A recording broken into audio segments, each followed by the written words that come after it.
ये अफसोस की बात है, ये चिंता का विषय है कि सरकार अगर जो बोलती अगर करती तो शायद आज किसानों के हक की बात होती, किसान खुश होते, किसान आज तरक्की करते, किसान भी आज 56 इंच के सीना के साथ कंधों से कंधा मिलाकर चलते। तो सरकार की देखिए ये फितरत है कि किसी तरह से वोट आना चाहिए, किसी तरह से सत्ता में रहना है, किसी तरह से सरकार चलाना है, उनको कुर्सी चलाना है। उनको किसानों की बात नहीं सुननी, उनको महिलाओं की बात नहीं सुननी है, उनको युवाओं की बात नहीं सुननी है।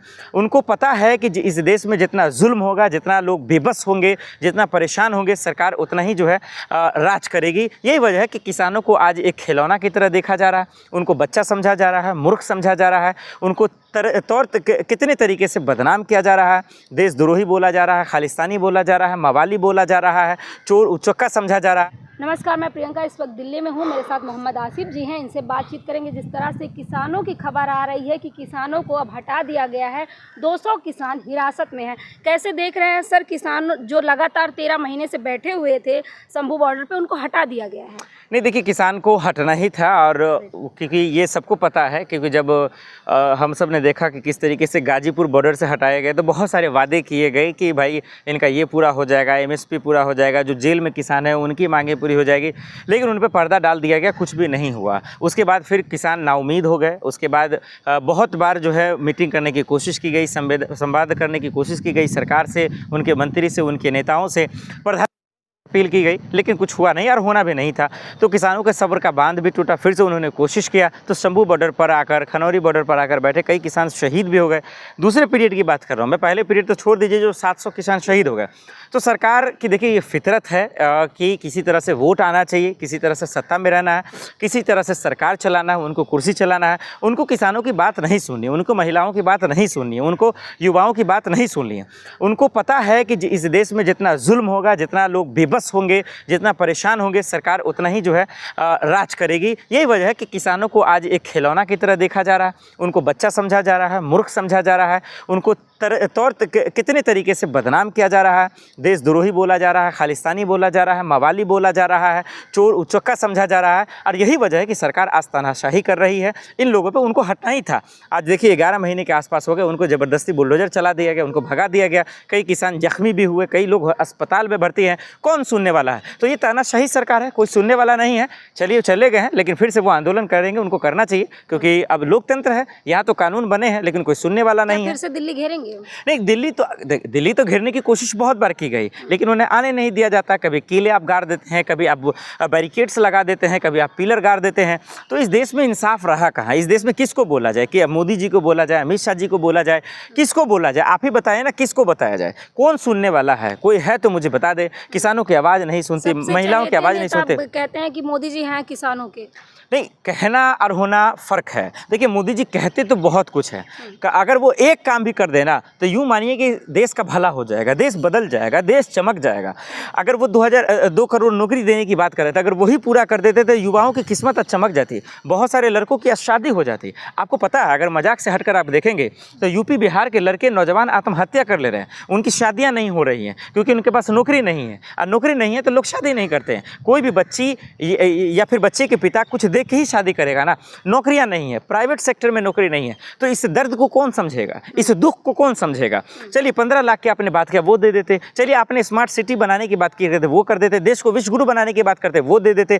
आप अर्थव्यवस्था $5 ट्रिलियन की बात करते, वो देते। तो कुछ नहीं किया। तो ये अफसोस की बात है, ये चिंता का विषय है कि सरकार अगर जो बोलती अगर करती तो शायद आज किसानों के हक की बात होती, किसान खुश होते, किसान आज तरक्की करते, किसान भी आज 56 इंच के सीना के साथ कंधों से कंधा मिलाकर चलते। लेकिन ये सब हुआ नहीं। तो मुझे बड़ी अफसोस है कि आज मोदी राज में जो एक सपना दिखाया गया, एक भगवान का रूप, एक अवतार का रूप दिखाया गया कि यहाँ बच्चे, महिलाएं, युवा, किसान, तमाम लोग, बुजुर्ग खुश रहेंगे, लेकिन अफसोस की बात है कि ये होता नजर नहीं आ रहा। सबके आंखों में आंसू है, एक बेबसी है, लेकिन इस बेबसी का इलाज इस राज में फिलहाल दिखता नजर नहीं आ रहा। किसान नेता राकेश टिकैत कह रहे हैं कि एक तरफ सरकार जो है किसानों से कह रही है बात करेंगे, दूसरी तरफ तानाशाही कर रही है, उन्हें अरेस्ट कर रही है। देखिए, किसान राकेश टिकैत जी भी डर गए हैं, तमाम लोग डरे हुए हैं। आज डरने से देश नहीं चलेगा।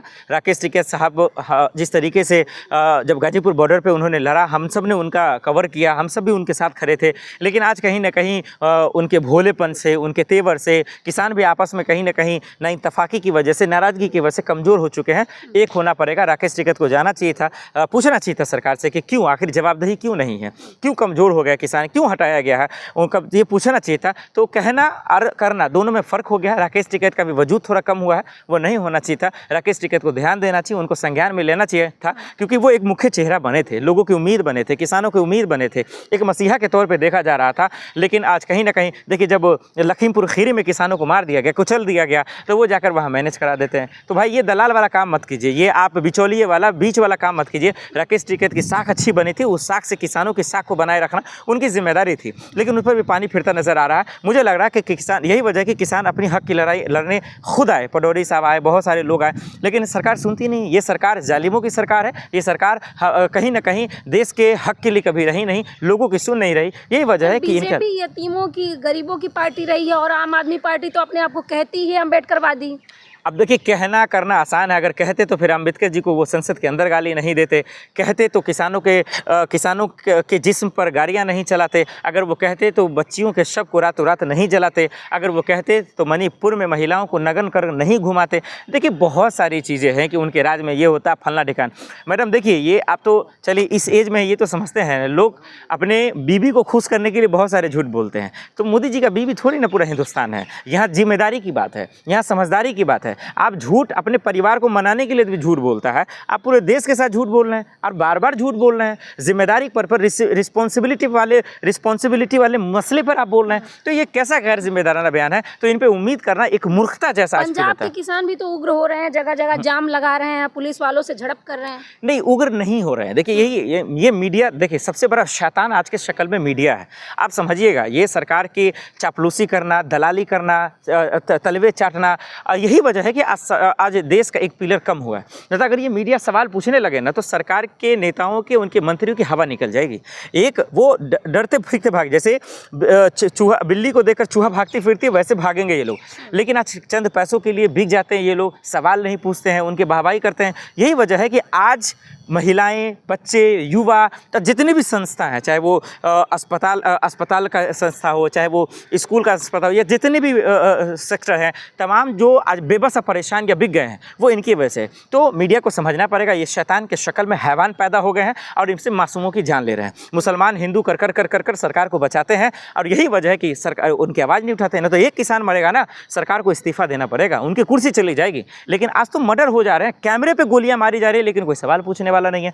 तो ये अफसोस की बात है। यही वजह है कि किसान उग्र नहीं हो रहे हैं, ये उग्र दिखाया जा रहा है, या उग्र आप कर रहे हैं मजबूरन में। अब आप बताइए ना, हमारे पे जब कुछ होगा मुकदमा, हम कहाँ जाएंगे? हम पुलिस के पास जाएंगे, हम थाने के पास जाएंगे, हम हाई कोर्ट जाएंगे, हम सुप्रीम कोर्ट जाएंगे, लेकिन हर जगह तो लोग जाली में बैठे हैं, हमें तो इंसाफी नहीं मिल रहा, हमें तो दौरा कर रगड़ा कर मार दिया जा रहा है। फिर हम कहाँ जाएं? आप ही बताइए। मंत्री सुनते नहीं, मंत्री दो लोगों से देश चल रहा है, और दो लोगों से देश चल रहा है तो मंत्री की औकात नहीं, ये सिर्फ नाम के मंत्री बने हैं। अरे बोलने की क्या जरूरत है? अमित शाह जी, मोदी जी चला रहे हैं, उनके इशारे पे किसी नेता की औकात नहीं कि ये अपने मुंह से कोई शब्द बोल दें, उनकी हैसियत नहीं है कि सिग्नेचर कर दे। तो ये बात हम आप जानते हैं, लोग बोल नहीं पाता डर से, ये नेता मंत्री नहीं बोल पाते हैं। आप जब सोचिए, पेट्रोल के दाम बढ़ रहे हैं, जवाब देगा शिक्षा मंत्री का, शिक्षा में खराब हो रही है, जवाब देगा जो है खेल मंत्री का। तो भाई चल क्या रहा है? ये तमाशा है, उनको पता ही नहीं है, सब एक नंबर, किसी को नाम के लिए सिर्फ बना दिया गया। तो ये जवाबदेही नहीं है। यही वजह है कि किसान परेशान है, उग्र नहीं, उनको उग्र कराया जा रहा है जानबूझकर, ताकि तुम्हें बदनाम करेंगे कि तुमने संपत्ति को नुकसान पहुंचाया, फिर उनके घर को बुलडोज कर दीजिएगा, फिर उनके घर को तबाह कर दीजिएगा, सरकार वाहवाही लूट लेगी। लेकिन सच्चाई ये है कि सरकार कहीं ना कहीं पूरी तरीके से नज़रअंदाज कर चुकी है देश के दलितों को, देश के मुसलमानों को, देश के किसानों को, देश के नौजवानों को, देश की महिलाओं पर। यही वजह है कि देश का हाल बद से बदतर होता जा रहा है। 200 किसानों का क्या होगा जो अरेस्ट हो चुके हैं? नहीं, देखिए, उनको फ़ौरन जेल से बाहर रिहा करना चाहिए। उनके लिए तमाम किसान के जो संगठन है, चाहे जो भी मोर्चा के लोग हैं, उनसे मेरी अपील है कि इनके हक में आइए, खड़े उतरिए, इनको जेल से बाहर निकालिए। सबका अपना परिवार है, फसल का वक्त है, सरकार से लड़ना पड़ेगा। देखिए, अपने हक के लिए तो लड़ना ही पड़ेगा। जो अपने हक से नहीं लड़ा तो फिर उसके ज़मीर ही क्या ज़िंदा है। इसीलिए कहीं ना कहीं लड़ना पड़ेगा, किसान लड़ेंगे। आज भले वक्त बुरा चल रहा है, लेकिन ये सरकार झुकेगी, फिर से माफ़ी मांगेगी, एक दिन ज़रूर विजय होगा सरकार किसानों का।